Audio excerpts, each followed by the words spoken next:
संतप्त मानस शांत हूँ, जिनके गुणों के गान में वे वर्धमान महान जिन मित्र हमारे ध्यान में।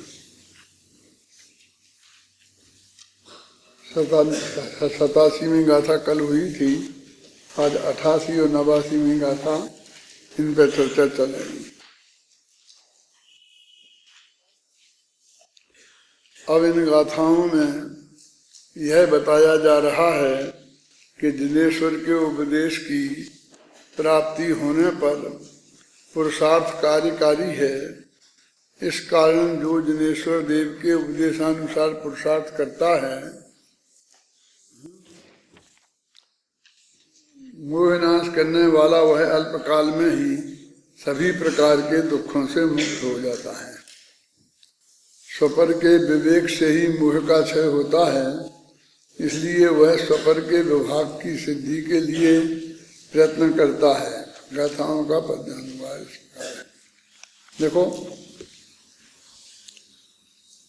सम्मा दर्शन की प्राप्ति के लिए यानी मोह के नाश के लिए, सम्मा दर्शन की प्राप्ति कहो चाहे दर्शन मोह मन मिथ्यात्व के नाश की बात कहो, 5 लब्धियों की चर्चा शास्त्रों में आती है।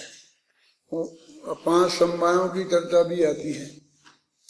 5 समवायों में एक निमित्त होता है और 4 उपादान होते हैं, और 5 लब्धियों में भी एक निमित्त होता है जिसे देशना के बोलते हैं हम, और बाकी 4 हमारे उपादान की तैयारी की बातें हैं।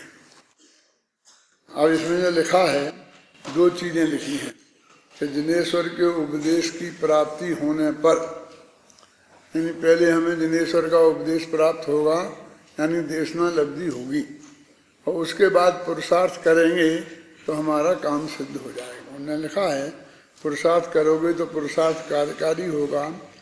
इस कारण जो जिनेश्वर देव के उपदेशानुसार पुरुषार्थ करता है उसका मोह नाश को प्राप्त होता है। तब पुरुषार्थ में बाकी के 4 उपादान समझ लीजिए, और अथवा बाकी के 4 लब्धियां इनने ले ली हैं, क्योंकि देशना लब्धि तो उन्होंने अलग कर ही दी है कि जिन्हें भगवान के उपदेश के अनुसार। एक बात बहुत महत्वपूर्ण है जो हमारे लिए जानना बहुत जरूरी है, और उसका जगह जगह प्रतिपादन करना भी जरूरी है कि जितने भी निमित्तों का कथन शास्त्रों में है, उन सब का में एक देशना लब्धि उपदेश, भगवान की दिव्य ध्वनि का श्रवण, चाहे उनके शास्त्रों का अध्ययन कहो, चाहे गुरु से उन किसी बात को पढ़ने की बात कहो, ये देशना लब्धि इसका ही सर्वाधिक महत्व है। और ऐसा नहीं कि इनका सर्वाधिक है और बाकी का भी थोड़ा बहुत हो, बाकी किसी का कोई महत्व नहीं है, क्योंकि सीधी आत्मा के कल्याण में यही निमित्त होती है। बाकी जितने भी निमित्त के संबंधी बातें कही हैं उनको अपने आप तुम देख लेना। वृत्त शील संयम आदि भी हैं, भक्ति पूजा पाठ आदि भी हैं, सब वो सब पुण्य बंध के कारण है। और नीचे ऊंचे जैसी पुण्य बंध के भाव होते हैं उनके अनुसार आपको बंध होता है, और बंध होकर उस गति में आप जाते हैं तो ये संसार परिवहन चलता है। उस संसार परिवहन को तोड़ने वाला यदि कोई एक आध निमित्त है तो वो देशना लब्धि है। उसको ही उन्होंने स्थान दिया है और किसी चीज को स्थान नहीं दिया है। अब रहा कि पुरुषार्थ करें, अब तो कैसा बाकी काल लब्धि के बिना हो जाएगा, इसके बिना हो जाएगा, उसके बिना हो जाएगा, तो वो कहते कि नहीं, उस पुरुषार्थ जो कहा है, जब हम 5 समवायों को या 5 लब्धियों को हम 2 भागों में बांटेंगे तो 5 को ही हमें 2 भागों में शामिल करना पड़ेगा। ये हमारे विवेक पर निर्भर है कि हम किसको कहाँ किसमें शामिल करते हैं। हमने ऐसा भी कर सकते थे कि हम निमित्त में 4 शामिल कर देते, पुरुषार्थ में अकेले ही रहने देते, बाकी निमित्त में कर देते। लेकिन नहीं, वस्तु का स्वरूप तो ऐसा है कि वो आत्मा की पर्यायगत योग्यताएं हैं, इसलिए वो कालब्धि वगैरह उनने पुरुषार्थ में शामिल की। तो उन्होंने फिर साथ में लिख दिया, जिनेंद्र भगवान के उपदेश के अनुसार जो पुरुषार्थ करता है, उस पुरुषार्थ में शर्त लगा दी कि जिनेंद्र भगवान के उपदेश में मिथ्यात्व के नाश के लिए जो पुरुषार्थ बताया गया है वो पुरुषार्थ करता है। पुरुषार्थ का तुम अपने मन से अर्थ नहीं लगाओगे। इसमें जो टीका में एक वाक्य है, अभी अपन पढ़ेंगे उसे, उसको लेके झंडा लेके सामने वाले खड़े होते हैं कि देखो कितना लिया, उदाहरण दिया है उन्होंने तो ये कि हम तलवार चलाना बहुत अच्छी तरह जानते हैं और हमारे पास तलवार है भी, लेकिन जब तक हम उसे चलाएंगे नहीं तो हम शत्रु को कैसे जीतेंगे? क्या? इसलिए भगवान के उपदेश के अनुसार हमारे पास सब उपलब्ध है, लेकिन हम पुरुषार्थ नहीं करेंगे तो हमारा काम कैसे होगा? ये इस उदाहरण उन्होंने दिया है। और जो हमको बिल्कुल लगता है तो सब लोग कहते देखो देखो लिखा ना कि कोरी बातों से कुछ नहीं होगा। उपदेश को तो कोरी बातें कहते हैं। अब काल लब्धि का इंतजार करने के अलावा और कोई पुरुषार्थ नहीं है। यानी काल लब्धि को हम जल्दी ले आए, ऐसा कोई पुरुषार्थ शास्त्र में बताया आपको? वो तो 1 सेकंड में भी पहले और बाद में हो नहीं सकती, तब काल लब्धि के लिए क्या पुरुषार्थ करें? समझे ना? तो जो भी आत्मोन्मुखी पुरुषार्थ बताया है उसमें हमें उसी रूप से शामिल करना पड़ेगा। तो वो कहता है कि देखो हमने कह दिया ना कि तलवार जब तक चलाए नहीं तब तक हमको नहीं मिलेगा, मैंने तलवार चलानी चाहिए। तलवार चलानी चाहिए का मतलब फिर तो उपवास करना चाहिए, ये करना, जितना भी क्रियाकांड है उस सबको भी तलवार चलाना कहते हैं। और जब ये कहते हैं कि अकेली श्रद्धा से काम नहीं होगा, और श्रद्धा और ज्ञान, ज्ञान माने जानना और श्रद्धा होना, चारित्र धारण करना पड़ेगा। तो ये भी वही बात, इसी बात का रिपीटेशन है। वो साफ बिल्कुल सही है। अपने भी कहते हैं हम बिना तीनों के एकता रूप मोक्ष मार्ग है, संबंध ज्ञान चारित्राणी मोक्ष मार्ग है। लेकिन वो उसको काय को है चारित्र की परिभाषा वो अपने हिसाब से कर लेता है। वही वृत्तोपवास आदि जो बातें जो हैं शुभ भाव और शुभ क्रिया, उसको वो चारित्र मान लेता है। वैसे उसको कहता है करोगे नहीं जब तक काम नहीं होगा। अब यहाँ करोगे माने वो पुरुषार्थ है कि तुमने आत्मा को जान लिया, अब आत्मा में रमण नहीं करोगे, ये अर्थ है उसका पुरुषार्थ का अर्थ। पुरुषार्थ का अर्थ वो सारे क्रियाकांड जिन्हें व्यवहार से शास्त्रों में भी चारित्र कहा है। द्रव्य संग्रह में बहुत स्पष्ट गाथा है, असुहादो गण वृत्ति सुहे प्रवृत्ति ही जान चारित्रम। अशुभ से छोड़ना और शुभ में प्रवृत्ति करना, इसे चारित्र जानो। और नीचे की पंक्ति में व्यवहार तो लिखा है बस, हाँ, समझे ना? जो भी लिखा है वो वृत्त समिति गुप्ति रूप होता है और ये व्यवहार न्याय का कथन है। और निश्चय से वो उसी में आकर के ध्यान को ही सर्वोत्कृष्ट बताया है। क्या लिखा? दोनों ही मोक्ष मार्ग आत्म ध्यान की अवस्था में ही प्राप्त होते हैं। ऐसी भी एक गाथा है ना, ध्याने पाऊण, ऐसे पद है। दुविहम्पि मोक्ष हेयु ध्याने पाऊण, दोनों प्रकार के मोक्ष मार्ग ध्यान में ही प्राप्त होते हैं। अब ध्यान में तो आत्मा की अनुभव ही हो गया ना।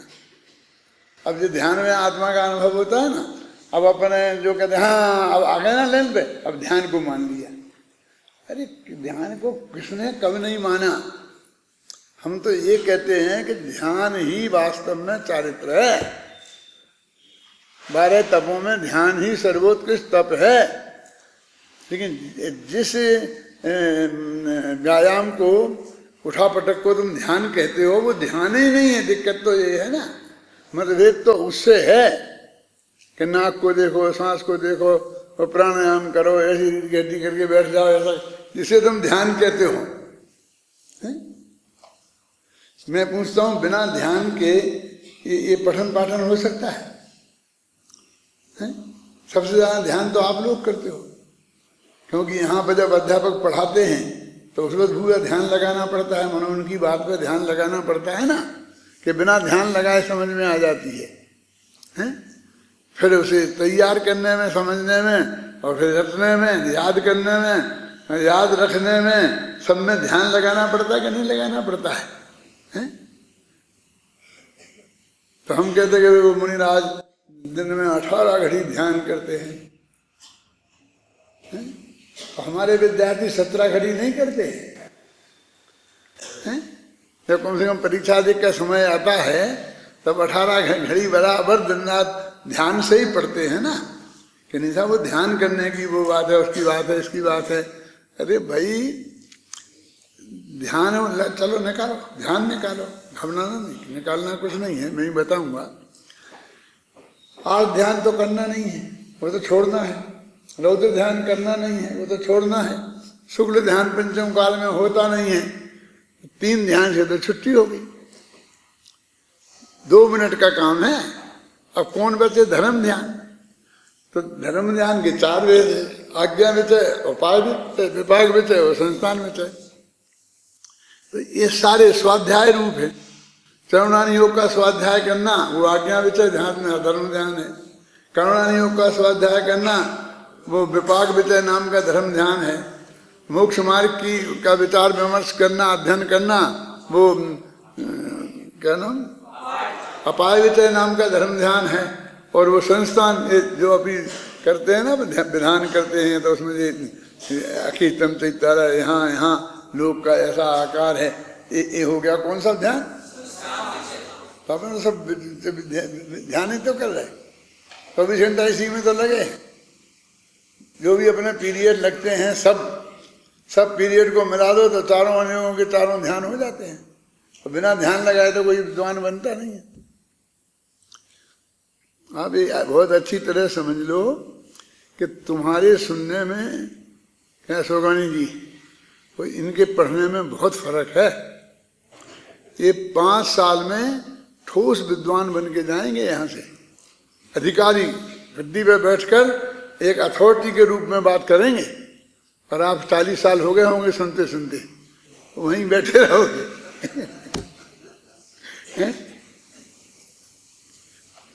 मैंने इसको भी छोड़ दो, ये नहीं कह रहा हूं। मतलब स्टडी करना अलग बात है और सुनना अलग बात है। ये स्टडी करते हैं, अध्ययन करते हैं गहराई से, और वो ध्यान के बिना संभव ही नहीं है। आप समझिए ना। तो ध्यान तो है, हम ध्यान ही करते हैं। हमने सारी जिंदगी इसी पे ध्यान लगाया है। उसके बिना ये काम होता है क्या? है कोई भी काम ऐसे होता है क्या? बोलो इसके बिना। अब वो तो ध्यान के नाम पर सारे देश में एक क्रियाकांड पनप रहा है, और उस क्रियाकांड को वे कहते ध्यान है, और हम नहीं मानते उस क्रियाकांड को उनके, तो कहते ध्यान को नहीं मानते बस। अब वो बिल्कुल बौद्धों की नकल पे है, घबराना नहीं। ये गोयन का है ना, तो सुना तुमने कौन सा ध्यान कहते हुए? विपस्सना। विशेष प्रकार से पश्च माने देखना, विपस्सना माने विशेष प्रकार से देखना, उसका नाम है विपस्सना। तो विपस्सना नाम का ध्यान यहाँ चला, और ये सब करोड़पति लोग, खासकर जयपुर के सब जबेरी लोग उस ध्यान में गए। काय के लिए? ब्लड प्रेशर ठीक करने के लिए, डायबिटीज ठीक करने के लिए। एक भी आदमी मोक्ष जाने के लिए, मोक्ष मार्ग को समझने के लिए उस ध्यान में आज तक नहीं गया। नहीं तो बौद्धों के क्यों जाता? सबसे पहले उनने शुरू किया यहाँ मोहनबाड़ी में, उधर ख्याल में आए ना, और उनने शुरू किया। ये जब गए उनने कहा फोन बंद, ये बंद, घर वाले से मिलोगे नहीं, कोई व्यापार की धंधा नहीं करोगे, अखबार पढ़ोगे नहीं, कोई किताब पढ़ोगे नहीं, बस अपने कमरा में बैठे रहो। क्या करें, बस बैठे रहो। तो उन्हें 7 दिन में लौट के आए कि साहब हमको तो बहुत आराम मिला, ब्लड प्रेशर ठीक हो गया, डायबिटीज, और रूखा सूखा खाना दिया, तो आधा पर्दा दिया, क्यों, और कुछ उसमें नहीं, तो वजन भी कम हो गया, डायबिटीज कम हो गई, ब्लड प्रेशर कम हो गया, वजन भी घट गया। बहुत बढ़िया, आनंद हमारे आ गया ना। अब क्या करें, सब जवेरी जाने लग गए, सब जवेरी, एक भी नहीं बचा। ये चिंता हुई हमारे किनको कि असली जबेरी ही जिनके भगत हैं और जिन्हीं के भरोसे जिनका धर्म चलता है। देखो, मैं बहुत स्पष्ट शब्दों में कह रहा हूँ, मैं जानता हूँ सब जगह पहुँचती है बात, और मेरे सभी मित्र बैठे हैं चारों तरफ। तो वो उन्होंने, हम गए थे उनके पास, लाड़नू विश्वविद्यालय में हम गए थे। लाड़नू विश्वविद्यालय में ध्यान के 2 प्रोफेसर थे, पति पत्नी दोनों वहाँ ध्यान पढ़ाते थे, और वो बाकायदे डिग्री देते थे, पढ़ाते थे, बहुत अच्छे आदमी थे। और वो दिगंबर जैन थे, अपने शिविर में भी आते थे, मैंने मुमुक्षु भी थे क्या, तो ये अपने शिविर में भी आते थे और समय सार का पाठ भी करते थे, अपना समय सार में सब मंगाए, वहाँ प्रवचन करते थे एक आदमी, और सब सुनते थे उनके, और वहाँ प्रोफेसर थे, वे पढ़ाते थे। तो हम वहाँ गए, तो हमने आचार्य तुलसी जी थे तब, और महाप्रज्ञ जी, दोनों से एकांत में बात की कि साहब हम एक समझना चाहते हैं कि जो आप ध्यान चला रहे हैं, एक कौन से शास्त्र में है, कहाँ से आता है, कैसा है, वहाँ भगवान महावीर से आज तक तो उन्हें किसी ने चलाया नहीं, ध्यान की क्लासें कभी चलाई हों ऐसा शास्त्रों में उल्लेख मिलता नहीं। ये सब बातें हमने कही कि हम जानना चाहते हैं, ईमानदारी से इस बात को समझना चाहते हैं। तो उन्होंने हमसे क्या कहा ना, अभी हम सभा में कह रहे भरी में, कि गोयन का है ना, ये गोयन का ने चलाया नहीं, तो सारे जवेरी सब लोग उसमें ही जाके फंस गए, सब बौद्ध हो जाएंगे, जैन नहीं रहेंगे, निकल जाएंगे अपने हाथ से।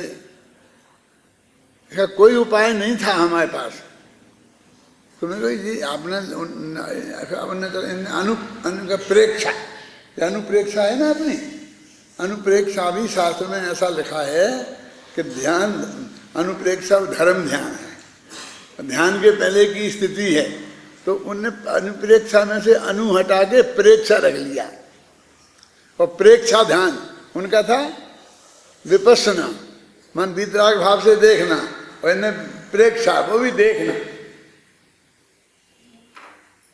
और उसी स्टाइल पर उन्होंने सारा तात्वाना खड़ा किया कि हमने इसके लिए किया, सीधा उद्देश्य हो गया कि ये तो गोयन का की से बचाने के लिए जैनियों को, जैसे अपन कहते हैं पहले, ये हमने ये क्या किया है, नवग्रह विधान, क्योंकि नवग्रह विधान ब्राह्मण लोग कराते थे, और वो कहते थे ये ठीक हो जाएगा, वो ठीक हो जाएगा, तो हमारे जैनी सब उधर भागते थे। तो हमने भी 5 देवता और जोड़ के नव देवता कर दिए, और नवग्रह हमने विधान भी कर दिया। नवग्रह नहीं से नवदेव विधान हो गया, उसे नवग्रह ही विधान कहने लग गए कि नवग्रह की शांति इससे होती है। मेरा समझिए ना, ये सब ऐसे आए। एक तो बात वो क्लियर हो गई कि उद्देश्य क्या था, किसने क्या किया। फिर हमने, उनने कहा था, वो प्रोफेसर जो हम उनके पास भी गए थे, सब सुनना, तो उन्होंने कहा कि आप सब उनसे कहो महाराज से, तो हमें ये भेज दें, तो 7 दिन के लिए हम यहाँ आ जाएंगे स्मारक में, तो आप लोग सब लोगों को पूरा बताएंगे, जो कुछ भी होता है ये समझेंगे। हम पूरा अच्छी तरह समझना चाहते थे। हमने महाराज से कही कि महाराज ये हम इन्हें भेज दो, तो हमारे हम लोग समझेंगे, देखेंगे। तो उन्होंने परमिशन दे दी। फिर वे दोनों जने यहाँ आए, तब हमने सब आपस में मीटिंग बुलाई थी, पाटनी जी थे, सब थे, जतीश भाई थे, सब थे। तो हमें क्या करना भाई, तो वो तो चाहते थे कि विद्यार्थियों की क्लास लगाएं। मैंने कहा पहले हम देखेंगे, और हमारी समझ में आना चाहिए कि जी अपने जैन धर्म के हिसाब से सही है कि नहीं है, क्या है। तो हम फिर विद्यार्थियों में अलाउ करेंगे। तो हमने उसमें ठहराया विद्रा विज्ञान भवन में, पीछे ना वो कुंद कुंद कहानी भवन पीछे वाला, और उसमें एक कमरे में क्लास रखी और उसमें पढ़ाने वाले भी दोनों पति पत्नी थे और पढ़ने वाले मैं, पाटनी जी, बड़े दादा, जतीश भाई, ऐसे 6-7 लोग हम पढ़ने वाले थे। जो सब यहाँ के जो अधिकारी वर्ग था वो सब पढ़ने के लिए थे। 7 दिन पूरी तरह से कि जब आप जितना जो कहो तो हम तैयार हैं। उन्होंने हमें पढ़ाया तो प्रश्न किया कि इससे आत्मा के कल्याण का संबंध क्या, वही सब उन्होंने बताया जी ऐसा करो, ऐसा करो, ऐसा करो, जो सब बताई वो सब चीज़ें, और उसमें ऐसा तो इससे आत्मा के कल्याण का क्या संबंध, आएगा आएगा आएगा ऐसा कहते रहे। लेकिन वो 7 ही दिन रोजीना पूछते रहे, लेकिन 7 दिन में वो आत्मा पात्मा आया ही नहीं। और वही ब्लड प्रेशर ठीक हो, वो बनाना, वो ये सब होता रहा, ये सब। तो हमारी समझ में आ गया, मतलब हमने पूरी स्टडी भी की, शास्त्रों की भी की, अपने जैन शास्त्रों की भी की, जो ज्ञानानंद वगैरह में है उसको भी देखा। मेरा मतलब फिर पूरे विवेक पूर्वक उसके संदर्भ में जो भी निर्णय हमें करना था हमने किया, और फिर हमने यहाँ लागू करना उचित नहीं समझा। इसलिए समझ लो कि आप लोग उससे वंचित हैं, तो आपके हित में आप लोग वंचित हैं। और फंसने के लिए तो अभी बहुत रास्ता है, यहाँ से जाओ बाद में फंस जाना। तुम में इतनी अकल नहीं आए, फिर आगे के फंस गया तुम्हारा विद्यार्थी वहाँ जाके एक, तो हम कहेंगे 5 साल में हमने जो बताया वो उसकी समझ नहीं पाया, आप क्या करें, क्या कहना आपको, उसमें कुछ नहीं कहना। अब क्या कहना हमें, क्यों हमने परिचय करना सब सिखा दिया, वो कोई और उद्देश्य से फंसा होगा। उसको क्लियर शास्त्र में है, क्लियर शास्त्र में बातें ही नहीं करते वे 4 प्रकार के ध्यान की। कोई ध्यान छोड़ने लायक है ये भी नहीं बात करते, जबकि 2 ध्यान में 8 ध्यान, 4 प्रकार के 8 ध्यान, 4 प्रकार के रौद्र ध्यान छोड़ने लायक हैं, और अनादि से प्रत्येक जीव कर रहा है, उनसे बचना है। ध्यान की समस्या ही कहाँ है, ध्यान तो 24 घंटा हम करते हैं, अभी वो आत्मा का ध्यान नहीं करते, सिर्फ ध्येय बदलना है। तो ध्येय का स्वरूप तो समझो क्या है। उनको क्या लगता है कि यदि हम जैन धर्म की बात करेंगे, आत्मा की बात करेंगे, तो ये सामने सांप्रदायिक हो जाएगा हमारा ये ध्यान का शिविर।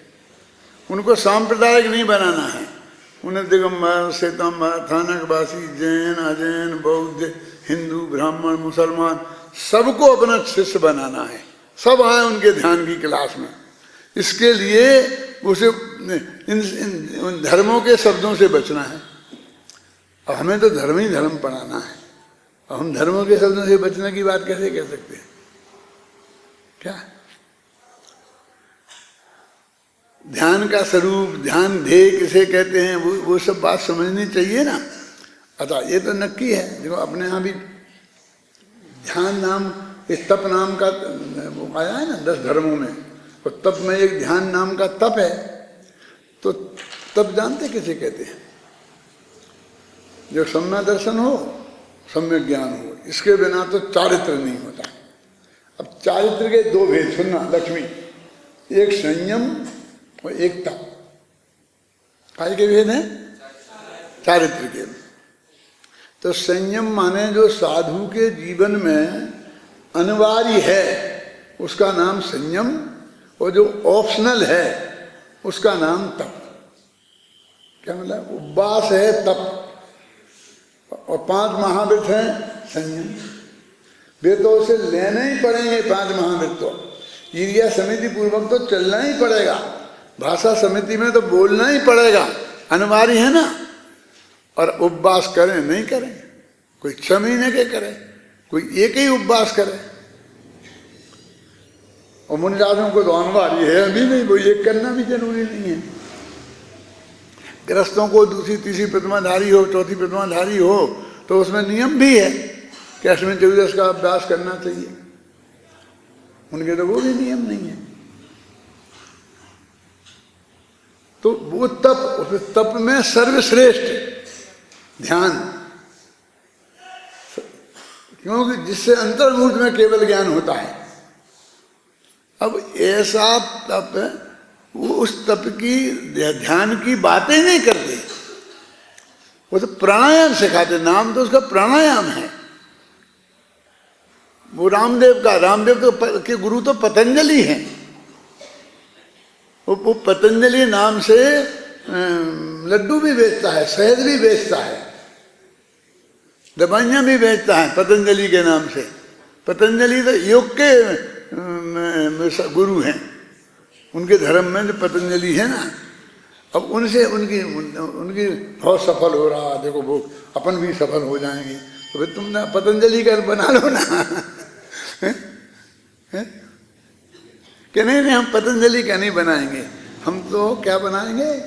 कौन सा आचार्य हैं ज्ञान आनंद वाले? शुभचंद्र। हम तो शुभचंद्राचार्य का खोलेंगे दवा खाना, और सारी दवाइयाँ शुभचंद्राचार्य के नाम पे बनाएंगे। सारा हम ध्यान है, सब धारणाएं, और वो नीचे से अग्नि जल रही, ऊपर से वो हो रहा, फिर कमल जल गया, फिर ये हो गया, फिर जल धारणा, वो पानी बरसा तो वो सब साफ हो गया। पहले जला दिया, फिर साफ कर दिया पानी डाल डूल के, हैं तो उसी का है। उनको भी दिमाग में ये आई होगी कि हम दैनियों को कैसे बचाएं वहां से जाने से। अब हमारे लिए गले का फंदा पड़ गया कि देखो साहब ज्ञानानंद में लिखा है, अब हमको क्या कहें ज्ञानानंद में क्या लिखा। हम तो इतना जानते हैं कि भगवान महावीर से लेके आज तक कहीं कोई ध्यान की क्लास नहीं लगी। ज्ञान की क्लासें लगती हैं, ज्ञान के स्कूल चलते हैं, कॉलेज चलते हैं, समझे ना। 5-5 वर्ष का कोर्स होता है, हैं? और ध्यान का कुछ नहीं। हमने शास्त्र में पढ़ा है, तुमने भी पढ़ा होगा, कि वो युद्ध में लड़ रहे थे और लड़ते लड़ते हाथी की पीठ पे बैठे बैठे वैराग्य हो गया, तो उतर के वहीं से कैंसलोंच किया और दीक्षा ले ली। क्यों? और दे दी दीक्षा, उन्हें दे दी, तो उनने कब ध्यान की प्रैक्टिस करी होगी? कि युद्ध में क्या हाथी पे बैठ के क्या कर रहे थे? बराबर ध्यान से ही तो मार रहे थे।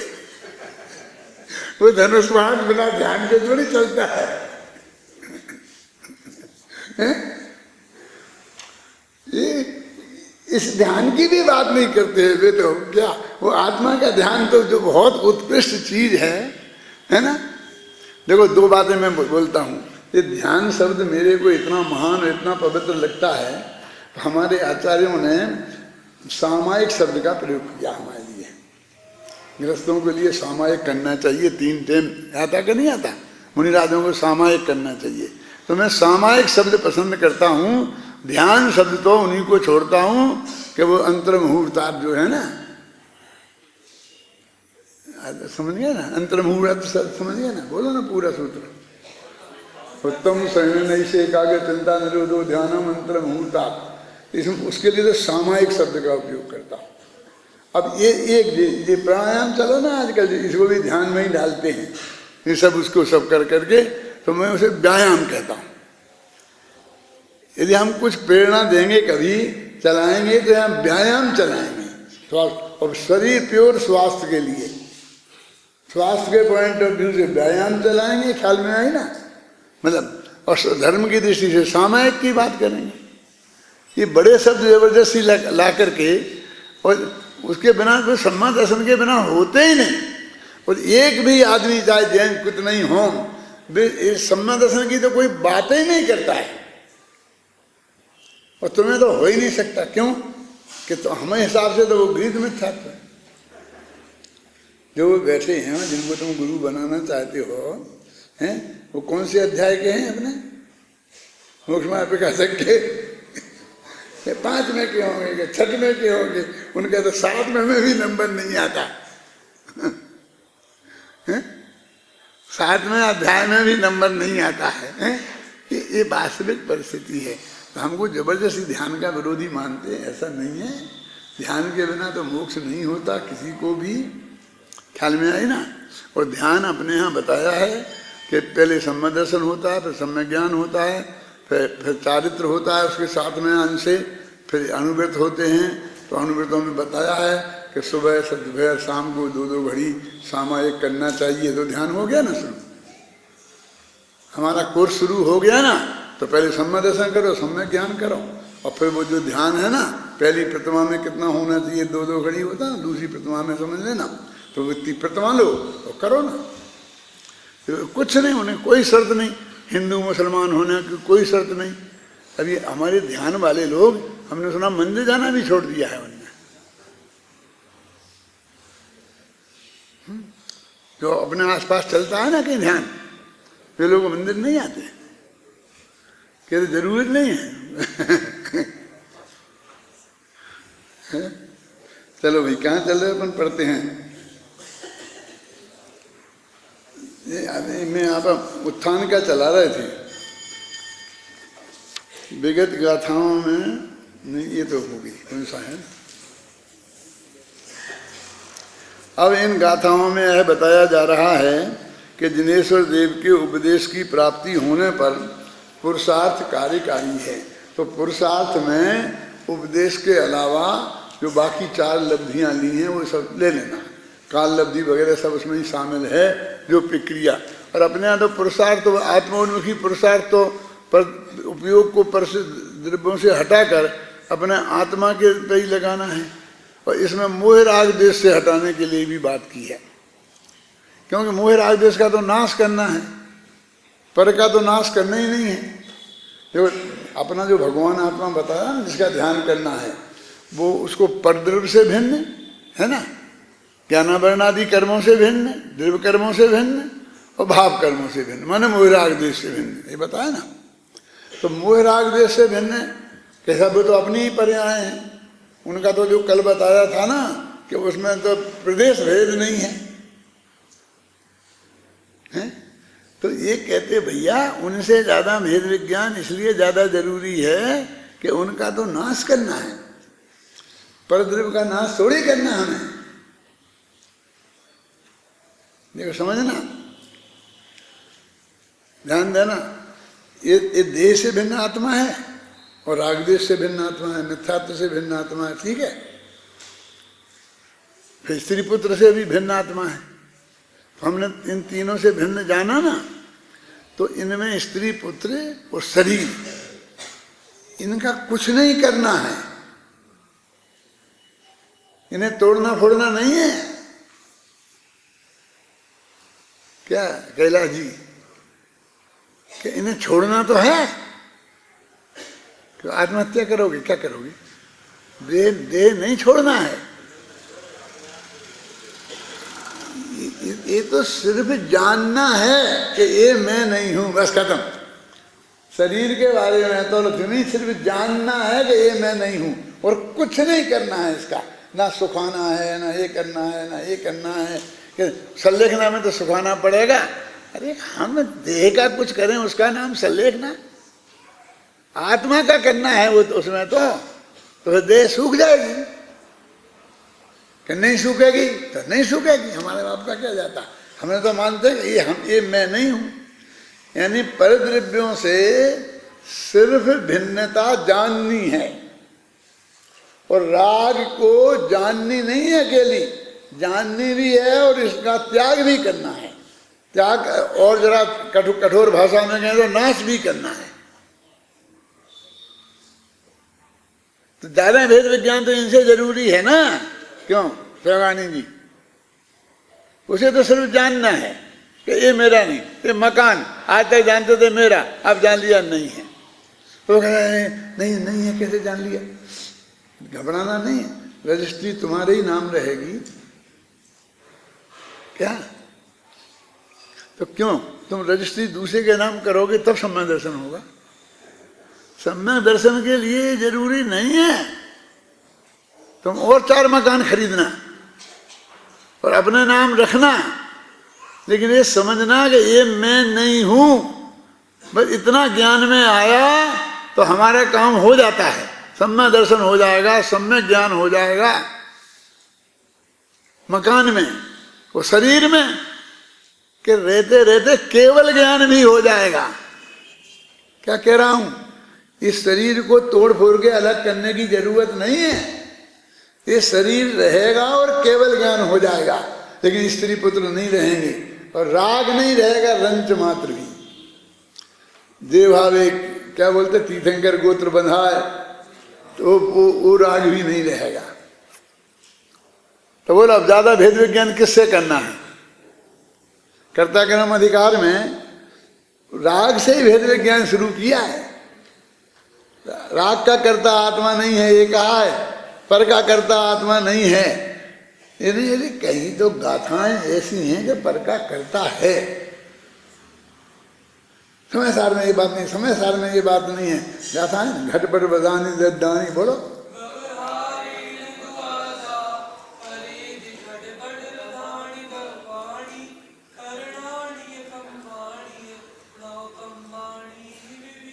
समय सार में लिखा है, घटपट पटारी परद्रव्यों का कर्ता व्यवहार नए से आत्मा है, देखा? उसी व्यवहार नए से रागादिक का कर्ता लिखा है। क्यों? वो सद्भूत व्यवहार है, वो असद्भूत व्यवहार है, बस इतनी तो बात है ना। है तो व्यवहारी नए दोनों। मेरे कहने का मतलब ये है कि रागादिक का तो हमें नाश करना है, और वो हमारे आत्मा में प्रदेशों में व्याप्त हैं। ये देह जो है, हालांकि जहाँ आत्मा के प्रदेश हैं वहीं शरीर भी है, शरीर के परमाणु भी वहीं हैं, है ना, फिर भी एकदम पृथक पृथक हैं। क्यों? आत्मा के प्रदेश शरीर के परमाणु एकदम प्रदेश प्रदेश अलग अलग हैं, क्योंकि उस शरीर को जलाएंगे तो आत्मा नहीं जलेगा।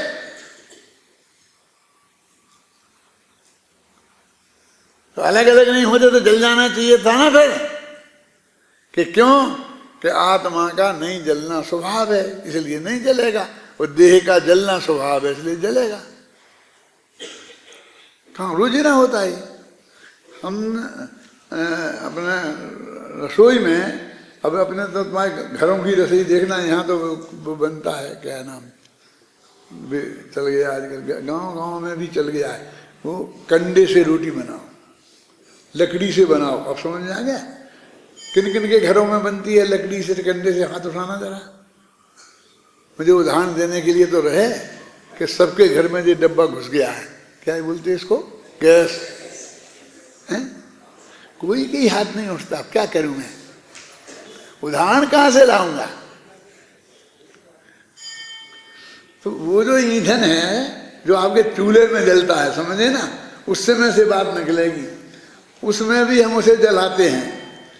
तो वे परमाणु जिनमें जलने का स्वभाव नहीं है वे नहीं जलते हैं, और जिनमें जलने का स्वभाव है वे जलते हैं, तो वे पड़े रह जाते हैं। देखो अब वो राख पड़ी रह जाती है कि नहीं पड़ी रह जाती है, वो राख को जाके गंगा जी में डालने जाना पड़ती है, तो सब शरीर जल जाता है पूरा।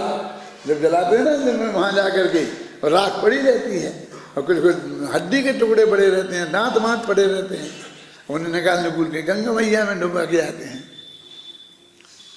तो जिनका नहीं जलने का स्वभाव है वे नहीं जलते हैं, जिनका जलने का स्वभाव है वे जलते हैं। तो शरीर में आत्मा जो है वो नहीं जलता है, क्योंकि उसका जलने का स्वभाव ही नहीं है, समझे ना, जलने का स्वभाव नहीं है तो वो नहीं जलता है। तो भेद विज्ञान ज्यादा जरूरी राग से है, इसलिए उनने शुरू किया एको करता चिदेह में कर्म को पादयोमी इत्तज्ञानम करतिम प्रवृत्तिम। कहते हैं एक आत्मा है कर्ता, और रागादि भाव मेरे कर्म है। कर्म क्रोधादयोदा, क्रोधादय लिखा ना, क्रोधादयोमी। तो यदि ज्ञान यदि हमको उनको वो कहना होता द्रव्य कर्म की बात, तो क्रोधादय नहीं कहते, ज्ञानावरणादि कहते। जब भी द्रव्य कर्म की चर्चा होती है तो ज्ञानावरण को मुख्य बनाया जाता है, ज्ञानावरणादि बोलते हैं। जब भी भाव कर्म की चर्चा होती है तो क्रोध को मुख्य बनाया जाता है, और बाकी को उसके साथ में आदि में डाल देते हैं।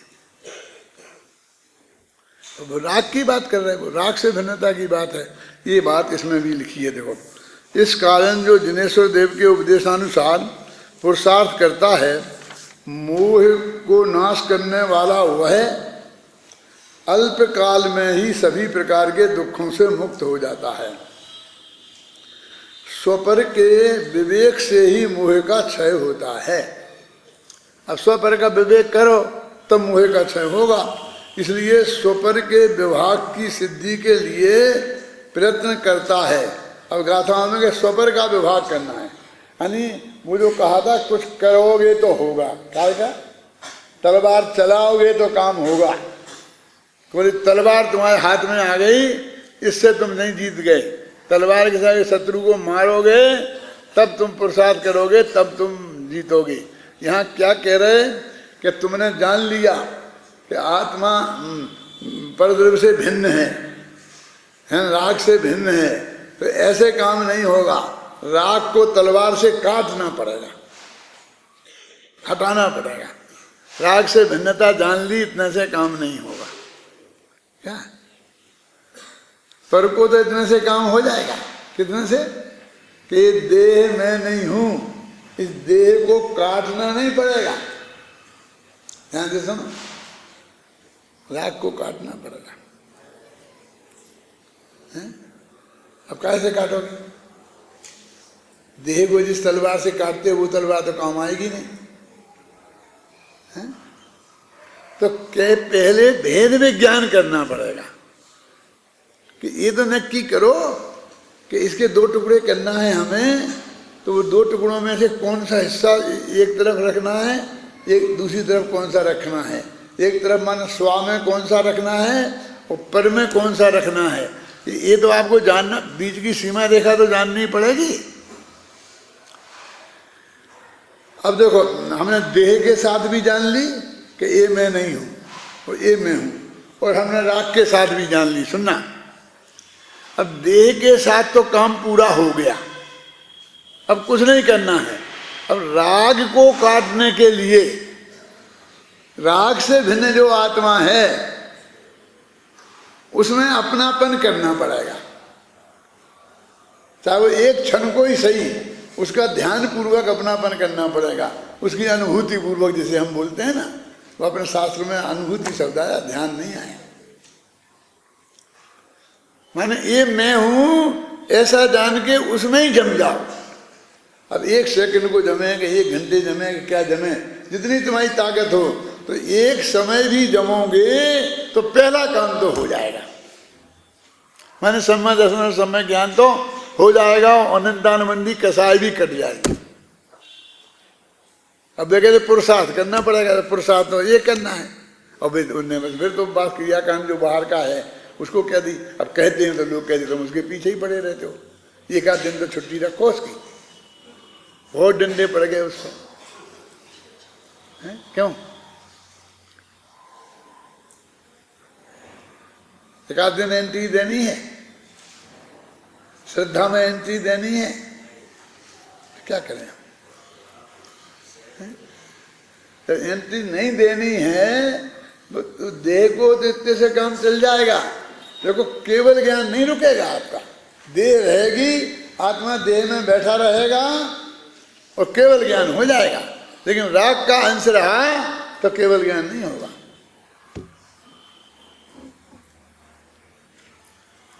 अब सत्य बोलो कौन है, विरोधी कौन है? केवल ज्ञान का विरोधी कौन है?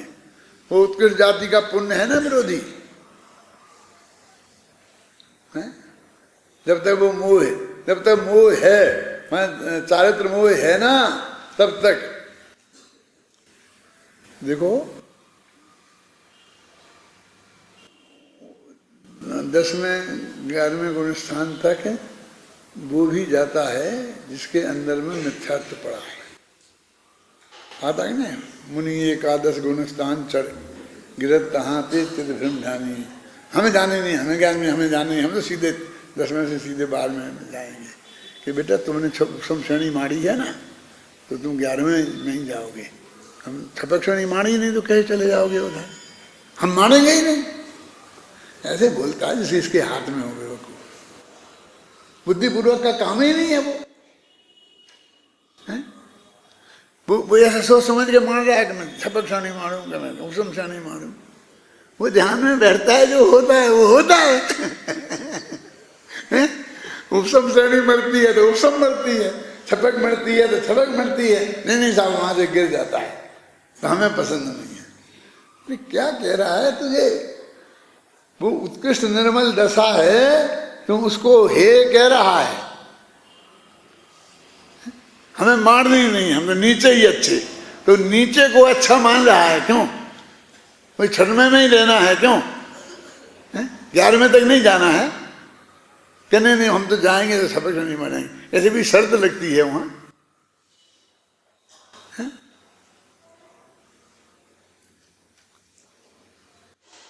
नहीं लगती है। जिसको उपसम श्रेणी में जाए उपसम में जाए, सब में जाए, सब में जाए, हमको क्या? हम तो उस पर्याय पर ही नहीं थे। जो होनी है हो जाए, नहीं होनी है नहीं हो जाए।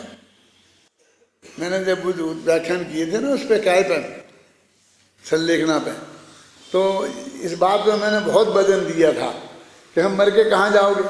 जहाँ जाएंगे चले जाएंगे। थोड़ा नर हाँ जहाँ जाएंगे चले जाएंगे, कोई दिक्कत नहीं। ऊपर नीचे कुछ नहीं, हमको कुछ नहीं कहना है, कोई मांग नहीं रखना है किसी से। कुछ भी हमारी मतलब मांग तो है ही नहीं, लेकिन श्रद्धा के लेवल पे नहीं और चारित्र के लेवल पर भी हमारी उसमें कोई इच्छा नहीं है। तो लोगों को नहीं जचता था। क्यों? ये लुट जाओगे, फिर कोई कुछ देगा ही नहीं तुम्हें। अरे वाह, तो तुम भिखारियों को मिल जाएगी, भिखारियों को दे देगा है? क्यों? कि मुझे फलाना स्वर्ग मिल जाए, मुझे तो फलानी गति मिल जाए, मेरे को तो ऐसा हो जाए, मेरे को तो ऐसा हो जाए। हमारे गांव की एक बुढ़ी अम्मा थी, हमारे पड़ोस में ही रहती थी, बहुत छोटे थे हम। तो बोले कहते थे मेरे से, हे भगवान मेरे को तो पथरा बना के ना। उस वक्त हम उससे कहते थे कि अम्मा जी पथरा बन के क्या करोगी? देखो कितना आराम से पड़ा है, कोई तकलीफ नहीं है इसको।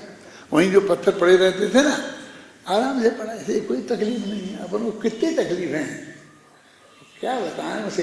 तो पृथ्वी का एक होता है पत्थर भी, और वो जो पड़ा है वो तो पथरा है, वो तो जड़ है, वो तो उसमें तो चेतन है ही नहीं।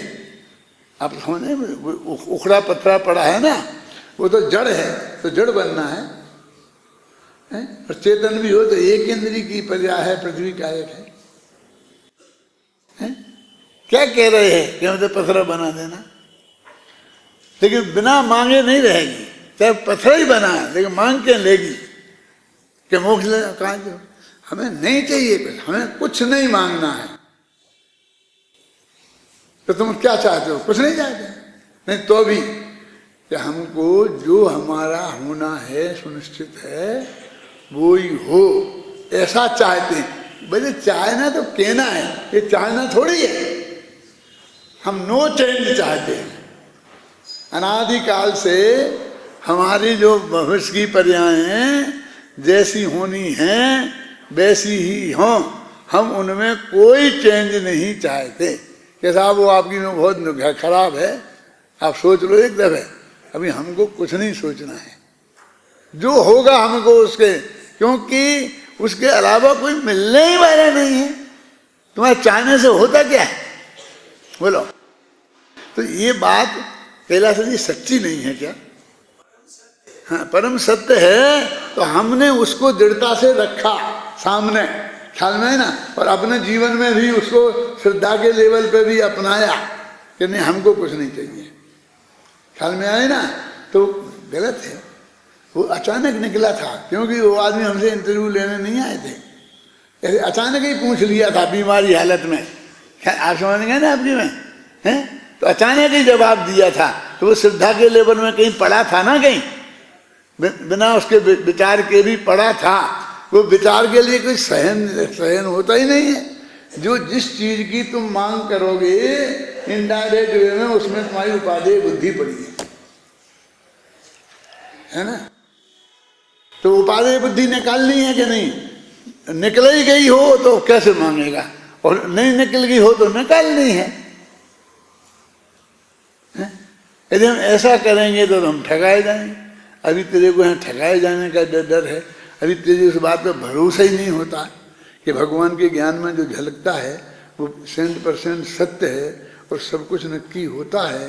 तो जिन्होंने भगवान ने ये परम सत्य बात कही है, अभी तेरे को वो बात ही नहीं जचती है, क्या करें? हैं? तुझे पता नहीं है कितनी बड़ी गलती हो रही है। उसमें कितनी बड़ी गलती है कि हमारी जरा सी बात मानने को तैयार नहीं है, जरा सी बात मानने को तैयार नहीं है। हम इंटरव्यू लेंगे, सदादा हम आपका इंटरव्यू छापेंगे, आप हमको बता दो कि हमें आपको कुछ नहीं चाहिए तो ठीक है, मत चाहिए, लेकिन आप कोई नाम तो ले दो एक आध का, हमें छापने को तो चाहिए। क्यों सारी दुनिया को ये अज्ञान प्रसारित करना चाहता है? क्यों? तो हमारे बारे में भी वो गलत होगा ना, तो हम जो कह रहे वो नहीं लिख सकता। अब वो तो उसके गले ही नहीं उतरता, तेरे नहीं उतरता, लेकिन मेरे तो उतरा है ना।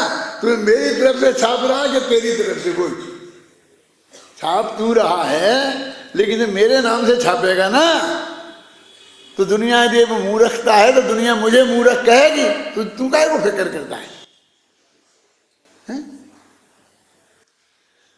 कितनी बड़ी बात है वो श्रद्धा होना। क्यों? मैं सब विद्यार्थियों से पूछता हूँ, ये काम तुम्हें 5 साल में नहीं कर सकते, इसमें तुम्हें क्या बाधा है? घर वाले भी विरोध करेंगे। यदि तुमने यहाँ पर शादी नहीं करने का संकल्प कर लिया, ब्रह्मचर्य व्रत ले लिया, तो घर वाले तुमसे भी लड़ेंगे और हमसे भी लड़ेंगे, समझना क्या? और तुमने किसी लड़की से उनसे पूछे बिना शादी कर ली तो भी लड़ेंगे, चलेंगे। आप समझ आए ना?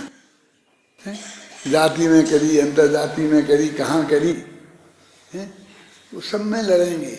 लेकिन तुम ये नक्की कर लो कि मुझे किसी का कुछ चुनाव नहीं करना है। जो अनादि से नक्की है, पर वो मुझे वही पसंद है, तो इसमें किसका घर वाला विरोध करेगा? मुझे बताओ, किसका गांव वाला विरोध करेगा?